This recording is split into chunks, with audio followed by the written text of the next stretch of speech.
Miss হবে না আপনার পছন্দের টিভি শো। দেখুন জি5 অ্যাপে একদম ফ্রি।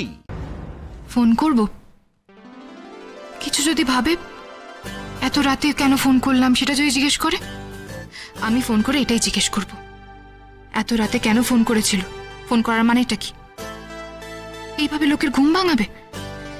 উনি মেজাজ দেখানোর আগেই আমি মেজাজ দেখিয়ে দেবো, তাহলে বেশি ট্যাপে করতে পারবে না বাবুজি। কোনো সেন্স নেই। একটা মানুষ এত রাতে ফোন করেছে, একবার ফোনটা ধরবে না তুমি? তুমি একজন ডক্টর হতে চলেছো, যে কোনো এমার্জেন্সিতে যে কেউ তোমাকে ফোন করতে পারে। তোমার তো একবার ফোনটা ধরে জানা উচিত ছিল কি কারণে আমি তোমাকে ফোন করেছি। একবার ফোনটা ধরবে না? এটা কি ধরনের অসভ্যতা? কোনো সেন্স নেই মেয়েটার।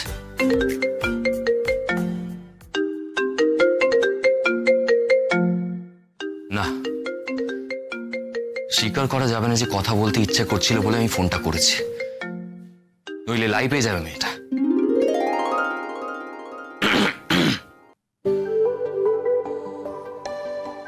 হ্যালো, ফোন করেছিলেন কেন?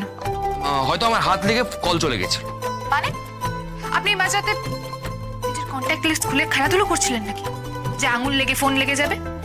আমার যে ইচ্ছে আমি করছি, তোমারটা দেখি। আলবাত আমার কিছু, আপনি মাঝরাতে ফোন করবেন আর বেমক্কা রিং হয়ে কারো ঘুম ভেঙে যাবে, তাতে কিছু না। ও, তুমি ঘুমোচ্ছিলে? তো কেন ঘুমোচ্ছিলে?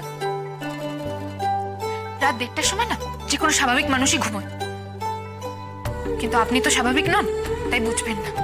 ঘুমিয়ে পড়েছিলে যখন, তখন উঠে পড়ে ঝগড়া করছো কেন? বেশ করছি। আপনি শহরের লোকজনকে রাত বিরেতে ফোন করে ডিস্টার্ব করবেন, আর আপনাকে কেউ কিছু বলবে না নাকি? একদম বেশি কথা বলবে না। আমি কাউকে ফোন করিনি, আমি শুধু তোমাকে ফোন করেছি। এই যা, মুখ ফুসকে সত্যিটা বেরিয়ে গেছে।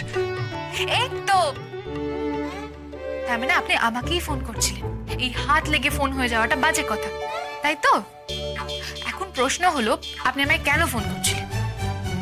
তার আগে তুমি বলো, তুমি এত রাত জেগে কি করছিলে? সেটা আমি আপনাকে বলবো কেন? আসলে তোমার ঘুমটা আসছিল না, শোকে মুহ্যমান হয়ে আছে কিনা তাই। কেন কেন? আমার শোক হবে কেন? হবে না? আমাদের বাড়িতে লাফাতে লাফাতে তুমি চলে এলে, তারপর কোণে সেজে বসলে। ভেবেছিলে তো বিদেশে সেটেল করা একজন ডক্টরের সঙ্গে বাবা তোমার সম্বন্ধ করেছে, তার সঙ্গে তোমার বিয়ে হবে, তারপর বিয়ে করে সোজা আমেরিকা চলে যাবে।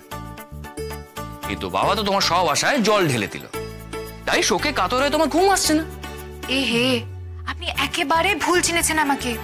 আমি তো আঙ্কেলকে বলবোই ভাবছিলাম, আপনার বদলে সৌভিকের সাথেই আমার বিয়েটা ঠিক করতে। আমার খুব পছন্দ হয়েছে ওই সৌভিককে, আর আমি ঠিক করেছি আমি ওর সাথেই প্রেম করব। আঙ্কেলের কাছ থেকে তো ওর নাম্বারটা নিয়েই নিয়েছি। কাল আমার ওর সাথে মিট করার আছে। বলতে পারেন সেই এক্সাইটমেন্টেই আমার ঘুম আসছিল না।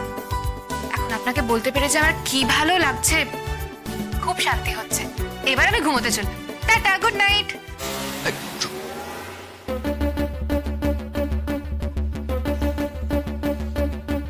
কি সৌভিককে বিয়ে করবে? সর্বনাশ, কি সব বলে দিলাম, একটাও তো সত্যি নয়। যাকে যা হওয়ার হবে, হাম ভি নেই ছোড়েঙ্গে। জি5 ডাউনলোড করুন আর সব এপিসোড দেখুন একদম ফ্রি।